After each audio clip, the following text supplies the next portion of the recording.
जब बात जिंदगी के इन पहलुओं की आती है तो शब्दों का इस्तेमाल सिर्फ शब्द विज्ञान के अनुसार नहीं होना चाहिए। आपने कहा मैं बहुत कंफ्यूज्ड आत्मा हूं, पर आत्मा कभी कंफ्यूज नहीं हो सकती। आप एक कंफ्यूज्ड मन है। इस शब्द को ठीक करना इतना जरूरी क्यों है? क्योंकि अगर आप इन दोनों में फर्क नहीं समझेंगे, मान लीजिए कि आप अपने डॉक्टर के पास गए क्योंकि आपको हृदय समस्या है और आपने कहा डॉक्टर मेरे लिवर में कुछ परेशानी है। वे किसी और चीज का इलाज कर देंगे, है ना? है ना? इसलिए बहुत जरूरी है।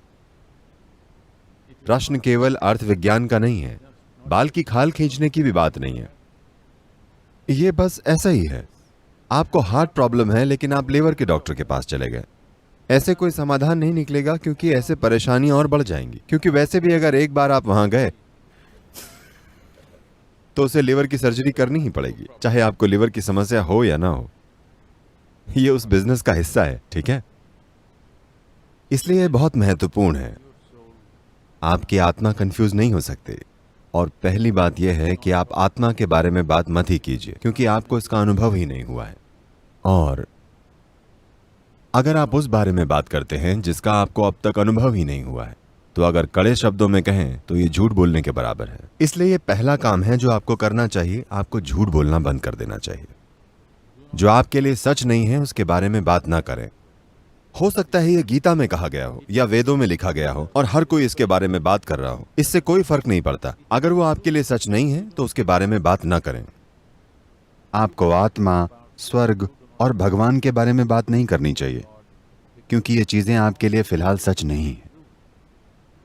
अगर आप इन चीजों के बारे में बात नहीं करेंगे तो आपके अंदर एक खास इच्छा पैदा होगी जो आपको वहां तक ले जाएगी। अगर आप उसके बारे में बात करेंगे तो आप गपशप से संतुष्ट हो जाएंगे। असली चीज आपके साथ कभी नहीं होगी। आपको गपशप से संतोष हो जाएगा। गपशप बहुत संतोष देती है, आप जानते ही हैं।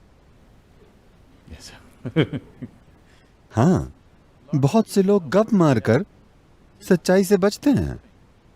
बहुत से लोग सिनेमा जाकर सच्चाई से बचते हैं। सिनेमा का मतलब है किसी की गपशप, है ना, किसी की कहानी।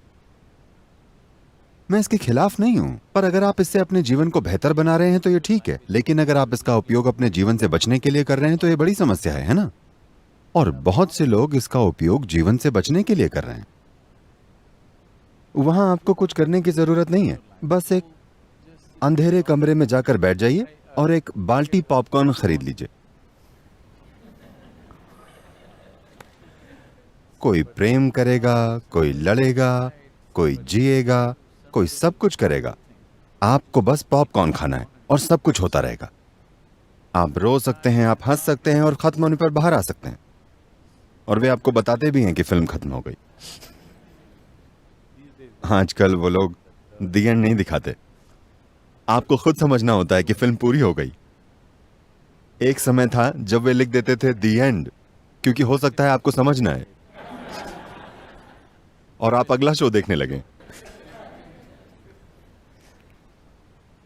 इसलिए खुद को धोखे में मत रखिए। खुद के लिए जो सबसे छोटी चीज आप कर सकते हैं वो ये है कि खुद से झूठ मत बोलिए।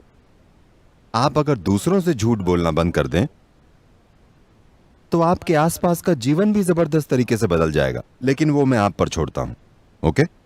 वो आपका अपना डिसीजन है। लेकिन कम से कम इस एक व्यक्ति के साथ 100% सीधी बात करें, कोई बकवास ना करें। आपको ऐसा करना ही चाहिए क्योंकि ये व्यक्ति इसका अधिकारी है और कम से कम इसके लिए इतना करना आपका फर्ज बनता है। मुझे नहीं पता कि आप किस तरह की सामाजिक और अन्य परिस्थितियों में हैं। मुझे नहीं पता कि आप दूसरों से झूठ बोलना बंद कर सकते हैं या नहीं। अगर आप ऐसा कर पाएं तो आपके आसपास के जीवन में भी जबरदस्त सुधार आएंगे। अगर आप अपने आसपास ऐसा कर पाते हैं तो बढ़िया है, आप कोई अद्भुत चीज रच पाएंगे। अगर ऐसा नहीं हो पाया तो कम से कम इस एक व्यक्ति के साथ इस व्यक्ति को झूठ मत बोलिए। कम से कम इस एक व्यक्ति के साथ 100% सच्चे रहिए। ऐसा बस इसलिए हो रहा है क्योंकि एक समय में इस संस्कृति में एक जीवंत आध्यात्मिक वातावरण था। उस समय से अब तक यह बहुत कम हो गया है। वो जबरदस्त आध्यात्मिक ऊर्जा तो चली गई, लेकिन वो सारे शब्द आज भी मौजूद हैं। आप जहां भी जाते हैं लोग अंतरात्मा, आत्मा, परमात्मा की बातें करते हैं। शब्द अब भी आम भाषा और सामान्य वातावरण में चल रहे हैं, पर वो आग बुझ गई है। एक तरह से ये एक सकारात्मक प्रभाव भी हो सकता था, लेकिन ये एक नकारात्मक प्रभाव भी है, क्योंकि आप सबसे ऊंची चीजों के बारे में सांसारिक तरीके से बात कर रहे हैं। गपशप की तरह बातें करने से सारी ऊंची चीजें गायब हो जाएंगी। चाय की दुकान में लोग गीता के बारे में बात करते हैं। People will, you know, चाय की दुकान में कोई खराबी नहीं है, लेकिन उसमें पवित्रता और फोकस की कमी है। पवित्रता का मतलब ये नहीं है कि आप उसे ऊंचा मानने लगे। पवित्रता को इस अर्थ में समझें कि अगर आपको दूध में हाथ डालना है तो आपको अपने हाथ साफ करने होंगे, है ना, वरना दूध खराब हो जाएगा। ये भी वैसा ही है। किसी चीज में हाथ डालने से पहले थोड़ा ध्यान रखना पड़ता है, वरना आप एक कंफ्यूज्ड आत्मा बन जाएंगे, जो कि असंभव है। लेकिन आपको ऐसा लगता है कि यह सच है। मन कंफ्यूज्ड हो सकता है, मन सिर्फ कंफ्यूज्ड ही हो सकता है। अगर किसी का मन स्पष्ट है तो वो इंसान कट्टर होगा। क्या आप समझ रहे हैं? मन का स्वभाव ही भ्रम में रहना है। यही इसकी सुंदरता है। वो हमेशा भ्रम में रहता है क्योंकि वो कुछ भी समझ नहीं पाता, लेकिन ये सब कुछ इकट्ठा कर सकता है और उस पर विचार कर सकता है लगातार। आपके तार्किक मन का यही स्वभाव है। आपका मन हमेशा कंफ्यूज्ड ही रहेगा अगर आप एक ही दिशा में सोचने वाले मूर्ख या फिर कट्टर नहीं है। मन हमेशा भ्रम में रहेगा। मन का भ्रम में होना अच्छा है। अगर आप अपने मन को संभालना जानते हैं, अगर आप अपने मन को व्यवस्थित करना जानते हैं, अगर आप चेतन रूप से अपने भ्रम की मात्रा को जबरदस्त रूप से बढ़ाना जानते हैं, अगर आप जागरूक होकर अपने भ्रम को संभालना जानते हैं, तो मन एक बहुत ही उपयोगी औजार है। अगर आप ऐसा मन चाहते हैं जो भ्रम में ना हो, तो आप दिमाग की सर्जरी करवा सकते हैं। आधा दिमाग निकलवा दीजिए, फिर भ्रम चला जाएगा, सब साफ। आप जितने बुद्धिमान हैं उतना ही हैरानी का भाव होगा, उतने ही आप हर चीज को लेकर भ्रम में होंगे। आप जीवन को जितनी गहराई से देखेंगे उतने ही भ्रम में पड़ जाएंगे, और ये अच्छी बात है। सिर्फ ऐसा इंसान जो किसी चीज पर ध्यान नहीं देता, जो बस एक तरीके से देखता है, उसे हर चीज के बारे में पक्का विश्वास होता है। अगर आप ऐसा करते हैं, आप या तो मूर्ख होंगे या फिर कट्टर, और इन दोनों में ज्यादा फर्क नहीं है। इसलिए अभी आपका दिमाग कंफ्यूज है, क्योंकि यही दिमाग का नेचर है। आपको सीखना पड़ेगा कि आप किस तरह से कंफ्यूजन का फायदा उठा सकते हैं। अगर आपका दिमाग कंफ्यूज नहीं है तो इसका मतलब है कि यह लगातार ठीक से काम नहीं कर रहा है। यह एक ठहरा हुआ दिमाग है। आपका दिमाग एक कंक्रीट ब्लॉक बन गया है जो हर चीज के बारे में निश्चित है। नहीं तो लगातार आप ज्यादा से ज्यादा जानकारी ले रहे हैं तो यह हमेशा कंफ्यूज रहती है, क्योंकि यह हमेशा उससे अधिक सूचनाएं प्राप्त कर रहा है जितनी यह कर सकता है। बहुत सारी सूचनाएं, इतनी ज्यादा सूचना। अगर आप देखें, अगर आप इस कमरे की चीजों को थोड़ा ध्यान से देखेंगे तो आपको ऐसी चीजें दिखेंगी जिनके बारे में आपने कभी नहीं सोचा होगा। आप समझ रहे हैं? अगर आप बस किसी एक चीज को देखें तो ऐसा होने लगेगा। बात बस इतनी है कि लोग बस ऐसे देखते हैं और उन्हें कुछ नजर नहीं आता। अगर आप किसी चीज पर अच्छे से ध्यान दें तो आप देखेंगे कि एक सरल सी चींटी जीवन भर आपका ध्यान अपनी ओर खींच सकती है। उसमें इतना कुछ है। तो आसपास की हर चीज पर अगर आप भरपूर ध्यान दें तो आपको इतनी जानकारी मिलेगी कि किसी का भी मन उसे समझ नहीं सकता। जो मन ध्यान नहीं देता उसे ही लगता है कि उसे सब पता है। ध्यान देने वाला मन ब्रह्मांड की हर छोटी सी छोटी चीज के बारे में भ्रमित होता है, और ऐसा ही होना चाहिए। आपको भ्रम से दुखी नहीं होना चाहिए। आपको समझना चाहिए कि अगर आप हमेशा भ्रम में हैं तो आपकी बुद्धि काम कर रही है। हाँ, तो जब आप अपनी आत्मा और मन को अलग अलग कर लेते हैं वैसे आपके अनुभव में तो आत्मा का अस्तित्व ही नहीं है। आप देखेंगे कि मन को हर दम हर दिशा से बहुत सी चीजें मिल रही हैं, हर समय, जागते हुए और सोते हुए भी। हमारी 5 इंद्रियां हमेशा अनुभव करती रहती हैं। ज्यादातर लोग इस बारे में जागरूक नहीं होते, तो उनका जीवन ठहरा हुआ और बोरिंग बन जाता है। भ्रम होने का मतलब है कि संभावना बाकी है। अंतिम नतीजे का मतलब है मृत्यु। इसलिए अंतिम नतीजे पर पहुंचने की और भ्रम को दूर करने की कोशिश मत कीजिए। भ्रम अच्छा है, इस समय ऐसी चीजों की कल्पना मत कीजिए जो सत्य नहीं है।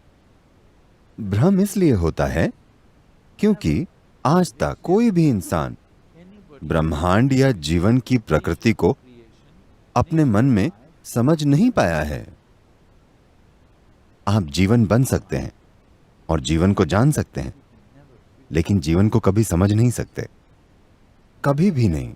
आप जीवन को कभी समझ नहीं सकते, लेकिन अगर आप पूरी तरह से जीवन के एक अंश बन जाएं, तो आप जीवन को उसके असली रूप में जान जाएंगे।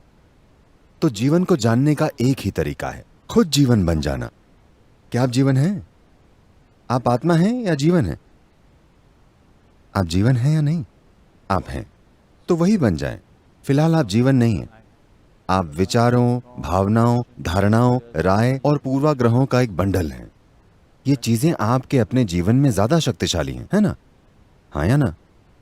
आपकी जीवंतता से ज्यादा जगह आपके विचार और भावनाओं ने घेरी हुई है। इसलिए आप खुद को जीवन के एक टुकड़े के रूप में अनुभव नहीं कर रहे हैं। आप खुद को विचारों और भावनाओं और अलग अलग चीजों के ढेर के रूप में महसूस कर रहे हैं। आपका बहुत गलत है। आप जिंदा हैं, इसलिए सोचना संभव है। क्या आप समझ रहे हैं? आपके सोचने की वजह से आपका अस्तित्व नहीं है। आप जिंदा हैं, इसलिए आप चाहें तो सोच भी सकते हैं। लेकिन फिलहाल विचार प्रक्रिया ने इतना विवश कर दिया है कि लोगों को लगता है कि वो जीवन से भी ऊपर है। ऐसा नहीं है। जीवन से पहले आपके विचारों का अस्तित्व नहीं हो सकता। आप जीवित हैं, इसलिए आप सोच सकते हैं। विचार, अगर किसी के विचार किसी एक चीज पर टिके हुए हैं और उसे किसी और चीज की परवाह नहीं रहती, तो ऐसे इंसान की विचार प्रक्रिया अस्त व्यस्त नहीं होती। वो अपने विचार की वजह से मुक्त होता है। अस्त व्यस्त विचार प्रक्रिया आपकी रक्षा नहीं कर सकती। पर अगर आपका विचार सिर्फ एक ही चीज से जुड़ा हुआ है, तो ऐसा केंद्रित विचार, ऐसा विचार आपको बहुत सारी सुरक्षा, लक्ष्य और काबिलियत दे सकता है। वो एक अलग बात है। लेकिन फिलहाल आप उस स्थिति में नहीं हैं, तो एक सरल साधन का उपयोग करना अच्छा होगा। इस बात की चिंता ना करें कि कोई आप पर प्रभाव डाल सकता है। आपको यह समझने की जरूरत है, अगर आप खुद की रक्षा करते हैं तो खुशहाली से भी दूर होंगे। समझे आप? तो बचाव ऐसा होना चाहिए कि जिन चीजों की आपको जरूरत नहीं है, सिर्फ वो चीजें आपसे दूर रहें। आपको फिल्टर की जरूरत है, दीवार की नहीं, है ना? अगर हम आपके चारों तरफ एक दीवार बना दें, तो ये आपको जीवन से ही बचा लेगी। बहुत सारे लोग यही कर रहे हैं। वे अपने आप को मौत और खतरे से बचाना चाहते हैं, लेकिन वे खुद को जीवन से ही बचा लेते हैं। वे इतने सुरक्षित होते हैं कि जीवन भी उन्हें नहीं छूता। वे इतने सुरक्षित हैं। ऐसे न बने। जीवन को आपको छूना चाहिए। यहां तक कि अगर जीवन आपका दम घोंटने लगे, तब भी वो जीवन से अछूते रहने से बेहतर होगा। धन्यवाद।